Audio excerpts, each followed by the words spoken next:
Hi, എല്ലാവർക്കും പുതിയൊരു വീഡിയോയിലേക്ക് സ്വാഗതം. അപ്പം വീണ്ടും ഒരു ഹോണറിൻ്റെ ഫോണുമായിട്ടാണ് വന്നിട്ടുള്ളത്. ഹോണർ X6A എന്ന ഈ ഒരു ഫോണിൻ്റെ അൺബോക്സിങ് ആൻഡ് റിവ്യൂ വീഡിയോ ആണ് നമ്മൾ ഈ ഒരു വീഡിയോയിൽ കൂടി കാണാൻ പോകുന്നത്. ഇതൊരു ബഡ്ജറ്റിൽ വരുന്ന ഫോണാണ്. അത്യാവശ്യം വേണ്ട ഫീച്ചേഴ്സൊക്കെ ഇതിൽ വരുന്നുണ്ട്. അപ്പോൾ ഇന്ത്യയിൽ ഇതിന് നമ്മൾ എക്സ്പെക്റ്റ് ചെയ്യുന്ന പ്രൈസ് 10,500 രൂപയാണ്. UAE ഇതിന് വരുന്നത് 459 ദിറംസുമാണ്. അപ്പോൾ എന്തായാലും നമുക്ക് ഈ ഒരു ബോക്സൊക്കെ ഓപ്പൺ ചെയ്ത് നമ്മൾ ഐറ്റം പുറത്തെടുത്തതിന് ശേഷം ഈ ഒരു ഫോൺ ഈ പ്രൈസിന് വെർത്താണോ എന്നൊക്കെ നോക്കാം. അപ്പോൾ എന്തായാലും ഞാൻ ബോക്സ് ഓപ്പൺ ചെയ്യുന്നുണ്ട്. അപ്പോൾ ഇതിൻ്റെ ഉള്ളിൽ എന്തൊക്കെയാണ് വരുന്നതൊക്കെ ഒന്ന് പരിചയപ്പെടുത്തി തരാം.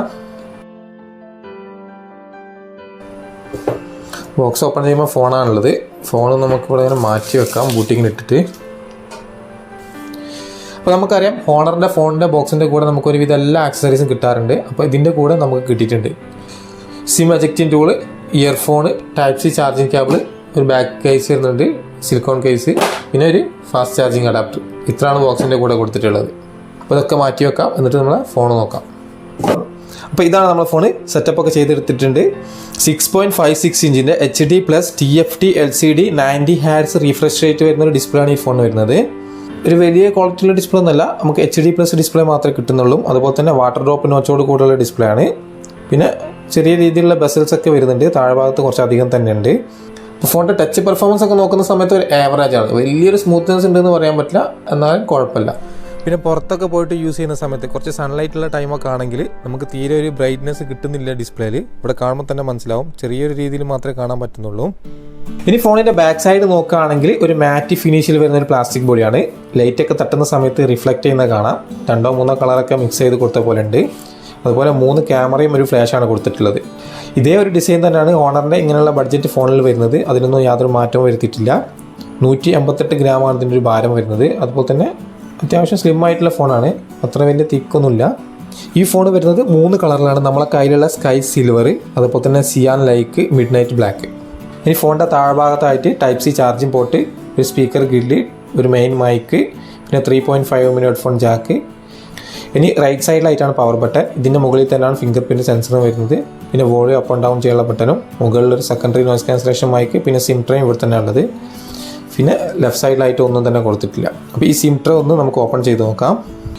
അപ്പോൾ ഈ സിം ട്രേയിൽ ഒരേ സമയത്ത് 2 സിം കാർഡ് അല്ലെങ്കിൽ ഒരു സിം കാർഡും ഒരു മെമ്മറി കാർഡ് ഇട്ട് യൂസ് ചെയ്യാൻ പറ്റുന്ന ട്രേ ആണ് ഇതിലുള്ളത്. ഇനി ഫോണിൻ്റെ ക്യാമറ സൈഡ് നോക്കുകയാണെങ്കിൽ 3 ക്യാമറ ആണ് വരുന്നത്. നേരത്തെ നമ്മൾ പറഞ്ഞതുപോലെ തന്നെ അതിൽ വരുന്ന മെയിൻ ക്യാമറ 50 MP ആണ്. പിന്നെ 2 MP macro camera, 2 MP depth sensor എന്നിങ്ങനെയാണ് ക്യാമറകൾ കൊടുത്തിട്ടുള്ളത്. ഇതിൽ അൾട്രാ വൈഡ് ക്യാമറ വരുന്നില്ല. അപ്പോൾ ഈ ഒരു മാക്രോ ക്യാമറ അല്ലെങ്കിൽ ഡെപ്ത് സെൻസർ ഒഴിവാക്കിയിട്ട് അൾട്രാ വൈഡ് ക്യാമറ കൊടുക്കുകയാണെങ്കിൽ കുറച്ചും കൂടി ബെറ്റർ ആയിരുന്നു. മുമ്പൊക്കെ ഞാൻ പറഞ്ഞതുപോലെ തന്നെ അൾട്രാ വൈഡ് ക്യാമറ ആണ് നമുക്ക് കുറച്ചും കൂടി ഉപകാരമാകുന്ന ക്യാമറ. പിന്നെ ഇതിലെടുക്കാൻ പറ്റുന്ന മാക്സിമം വീഡിയോ റെസൊല്യൂഷൻ എന്ന് പറയുന്നത് ഫുൾ HD 30 ഫ്രെയിം/സെക്കൻഡിലാണ്. അതുപോലെ സെൽഫി ക്യാമറ നോക്കുകയാണെങ്കിൽ 5 MP ഒരു ക്യാമറ ആണ് വരുന്നത്. ഇതിലും നമുക്ക് 1080 30 ഫ്രെയിം/സെക്കൻഡിലാണ് വീഡിയോ എടുക്കാൻ പറ്റുന്നത്.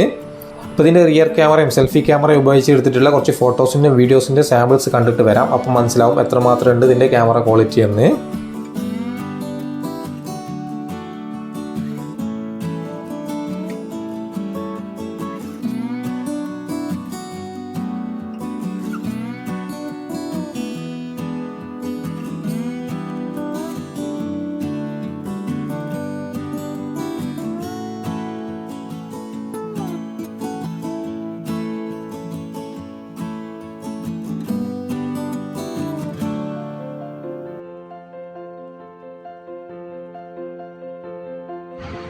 വീഡിയോ ഫുൾ HD 30 ഫ്രെയിം/സെക്കൻഡിലാണ് എടുക്കാൻ പറ്റുന്ന വീഡിയോ റെക്കോർഡിങ്.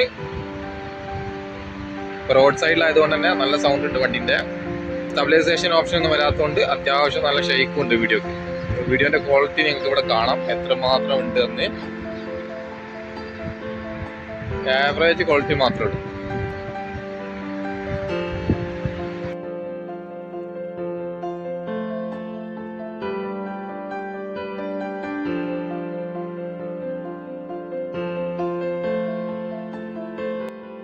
വീഡിയോസിൻ്റെയും ഫോട്ടോസിൻ്റെ സാമ്പിൾസ് കണ്ട സമയത്ത് നിങ്ങൾക്ക് മനസ്സിലായിട്ടുണ്ടാവും വലിയൊരു ക്വാളിറ്റി ഇല്ല. കാരണം കുറേ വൈറ്റ് കയറി വരുന്നുണ്ട്, പിന്നെ ഒരു റെഡിഷ് ഒക്കെ കയറി വരുന്നുണ്ട് ഫോട്ടോയിലൊക്കെ. അപ്പോൾ അത്രയും പെർഫെക്റ്റ് ആയിട്ടുള്ളൊരു ക്വാളിറ്റി ഇല്ല, ഒരു നോർമൽ ക്വാളിറ്റി മാത്രമാണ് കിട്ടുന്നത്. ഇനി ഫോണിൻ്റെ ഓപ്പറേറ്റിംഗ് സിസ്റ്റം നോക്കുകയാണെങ്കിൽ Android 30 മാജിക് OS ആയ 7.1 ആണുള്ളത്. അതുപോലെ മീഡിയ ടെക്കിൻ്റെ Helio G36 എന്നുള്ള ഒരു ഒക്ടാ കോർ പ്രോസസ്സറാണ് ഇതിൽ വരുന്നത്. ഒരു ബേസിക് ആയിട്ടുള്ള പ്രൊസസ്സർ, കാരണം കുറേ മുമ്പ് ഇറങ്ങിയിട്ടുള്ളൊരു പ്രൊസസ്സറാണ്. വലിയ പെർഫോമൻസ് തരുന്ന പ്രൊസസ്സറൊന്നുമല്ല, അത്രയും ബേസിക് ആയിട്ടുള്ള പ്രൊസസ്സറാണ്. ഇനി ഈ ഫോൺ വരുന്നത് 4GB റാമിൽ 128GB സ്റ്റോറേജിലാണ്. ഒറ്റ വേരിയൻറ്റിലാണ് ഈ ഫോൺ കാണാൻ സാധിച്ചിട്ടുള്ളത്. ഇനി ഫോണിൽ വരുന്നത് നേരത്തെ നമ്മൾ പറഞ്ഞ പോലെ തന്നെ സൈഡ് മൗണ്ട് ഫിംഗർ പ്രിന്റ് സെൻസറും ഫേസ് ലോക്കാണ് സെക്യൂരിറ്റി ലോക്കായിട്ട് വരുന്നത്. അതിൽ സൈഡ് മൗണ്ട് ഫിംഗർ പ്രിന്റ് സെൻസറും നമുക്ക് ടെസ്റ്റ് ചെയ്ത് നോക്കാം എത്ര സ്പീഡ് ഉണ്ടെന്ന്.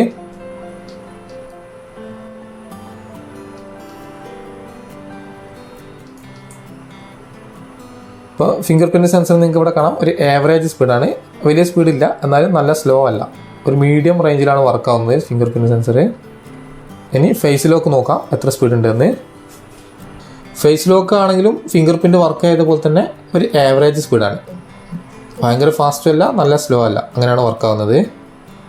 ഇനി ഫോണിൽ വരുന്ന കണക്ടിവിറ്റി നോക്കുകയാണെങ്കിൽ പേഴ്സണൽ ഹോട്ട്സ്പോട്ട് വരുന്നുണ്ട്, സ്ക്രീൻ റെക്കോർഡിങ്, വയർലെസ് പ്രൊജക്ഷൻ, പിന്നെ NFC ഇതിൽ വരുന്നില്ല. ഇനി ഫോണിൽ വരുന്നത് 5200 mAh ബാറ്ററി കപ്പാസിറ്റിയാണ്. ഈ ഒരു ബാറ്ററി ചാർജ് ചെയ്യാൻ വേണ്ടിയിട്ട് ബോക്സിൻ്റെ കൂടെ 22.5 വാട്ടിൻ്റെ ചാർജറാണ് കിട്ടുന്നത്. ഈ 22.5 വാട്ട് എന്നുള്ള ചാർജറൊക്കെ തന്നെയാണ് നമ്മൾ എക്സ്പെക്ട് ചെയ്യുന്നത് ഈ ഒരു പ്രൈസിന്. ഇതിന് മുമ്പ് നമ്മൾ റിവ്യൂ ചെയ്തിട്ടുള്ള സാംസങ്ങിൻ്റെ 25,000-30,000 രൂപയുടെ പ്രൈസ് വരുന്ന ഫോണിൽ പോലും നമുക്ക് 25 വാട്ടിൻ്റെ ചാർജറെ സപ്പോർട്ട് ആവുന്നുള്ളൂ. അതൊക്കെ കമ്പയർ ചെയ്യുന്ന സമയത്ത് ഇതൊക്കെ എത്രയോ ബെറ്റർ ആണ്. ഇനി നമുക്ക് ഫോണിൻ്റെ സൗണ്ട് ക്വാളിറ്റി ഒന്ന് ടെസ്റ്റ് ചെയ്ത് നോക്കാം എത്രമാത്രം സൗണ്ട് ഉണ്ടെന്ന്. സിംഗിൾ സ്പീക്കറാണ് വരുന്നത്, സ്റ്റീരിയോ സ്പീക്കർ അല്ല.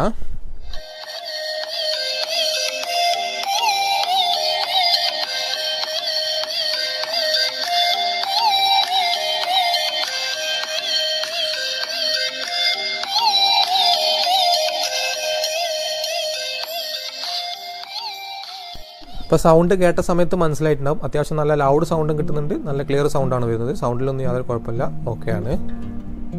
ഇപ്പോൾ ഫോണിൻ്റെ ടോട്ടൽ പെർഫോമൻസ് നോക്കുന്ന സമയത്ത് ആവറേജ് ആയിട്ടുള്ളൊരു ഫോണാണ്. പ്രൊസസ്സർ സൈഡാണെങ്കിലും ക്യാമറ സൈഡും ഡിസ്പ്ലേ സൈഡൊക്കെ തന്നെ ഒരു നോർമലാണ് വരുന്നത്. അപ്പോൾ ഈ ഒരു ഫോൺ നിങ്ങൾക്ക് ഒരു സെക്കൻഡറി ഫോണായിട്ട് ചൂസ് ചെയ്യാൻ പറ്റിയ ഫോണാണ്, അല്ലാതെ കുറേ എക്സ്പെക്ട് ചെയ്ത് എടുത്തിട്ട് കാര്യമില്ല. അപ്പോൾ ഈ ഒരു 10,500 രൂപ ഈ ഒരു ഫോൺ വെർത്താണോ എന്ന് ചോദിക്കുകയാണെങ്കിൽ കുറച്ച് കൂടുതലായിട്ട് തന്നെയാണ് എനിക്ക് തോന്നുന്നത്. കാരണം 13,000 രൂപ 14,000 രൂപയിൽ നമുക്ക് 5G ഫോണുകളൊക്കെ ഇപ്പോൾ അവൈലബിൾ ആണ്, ഇതിലും കൂടുതൽ ഫീച്ചേഴ്സ് ഉള്ള ഫോണുകൾ. ആ ഒരു സമയത്ത് ഇതിനൊരു 10,500 രൂപ ഇട്ടിട്ട് ഇറക്കിയത് കുറച്ച് കൂടുതൽ തന്നെയാണ്. ഒരു 8,500-9,000 രൂപയുടെ ഉള്ളിലാണ് ഈ ഫോണിൻ്റെ പ്രൈസ് എങ്കിൽ നമുക്ക് എടുക്കാൻ പറ്റുന്ന നല്ലൊരു ഫോൺ തന്നെ ആയിരുന്നു. എന്നാലും നേരത്തെ ഞാൻ പറഞ്ഞതുപോലെ തന്നെ ഒരു സെക്കൻഡറി ഫോണായിട്ട് കൊണ്ട് നടക്കാൻ പറ്റിയ ഫോൺ അത്രേ ഉള്ളൂ, അല്ലെങ്കിൽ പ്രായമായിട്ടുള്ള ആൾക്കാർക്ക് കൊടുക്കാൻ പറ്റിയൊരു ഫോൺ അത്രേ ഉള്ളൂ ഈ ഫോണിൻ്റെ ഫീച്ചേഴ്സും കാര്യങ്ങളൊക്കെ. എന്തായാലും നിങ്ങൾ അഭിപ്രായം കമൻറ്റായിട്ട് അറിയിക്കുക. ഇത്രേ ഉള്ളൂ നമ്മളെ ഹോണർ X6A എന്ന മോഡലിൻ്റെ അൺബോക്സിങ് ആൻഡ് റിവ്യൂ വീഡിയോ ഇഷ്ടപ്പെട്ടിട്ടുണ്ടെങ്കിൽ ലൈക്ക് ചെയ്യുക, ഷെയർ ചെയ്യുക. ഇതുവരെ നിങ്ങൾ എൻ്റെ ചാനൽ സബ്സ്ക്രൈബ് ചെയ്തില്ലെങ്കിൽ എത്രയും പെട്ടെന്ന് തന്നെ സബ്സ്ക്രൈബ് ചെയ്ത് സപ്പോർട്ട് ചെയ്യുക. ഒരുപാട് ടെക് വീഡിയോസും കുറച്ച് ഫിഷിംഗ് വീഡിയോസൊക്കെയാണ് നമ്മുടെ ചാനലിൽ കൂടി ചെയ്യുന്നത്. അതൊക്കെ നിങ്ങൾക്ക് കിട്ടണമെന്നുണ്ടെങ്കിൽ നോട്ടിഫിക്കേഷൻ ബെല്ലും കൂടെ ഒന്ന് ഓൺ ആക്കി വെക്കുക. അപ്പോൾ പുതിയൊരു വീഡിയോ ആയിട്ട് കാണുന്നത് വരെ ബൈ.